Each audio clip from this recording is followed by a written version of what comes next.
Ilustrasi jika kitab suci mengalami beberapa kali penyalinan.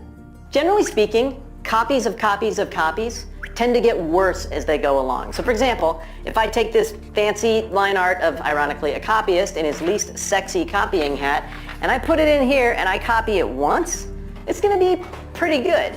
But if I take that copy and copy it, and so on and so forth, it's going to get worse in a hurry.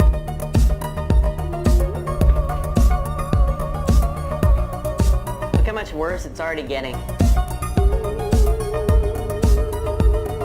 That's what the original looks like.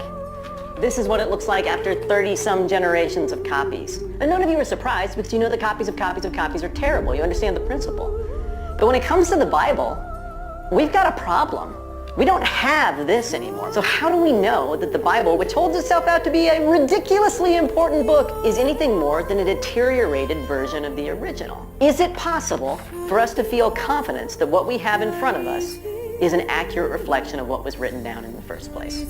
Bahkan penentang kuat Profesor Bart Ehrman, yakni Profesor Daniel B. Wallace dari Dallas Theological Seminary, juga sepakat bahwa ada ratusan ribu manuskrip naskah Bible yang mengalami perbedaan dan kesalahan.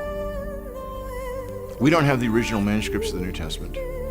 They all disappeared within a century, I'm pretty convinced. And those manuscripts would have lasted as much as 80, 90 years, but would have fallen apart from all these copies being made.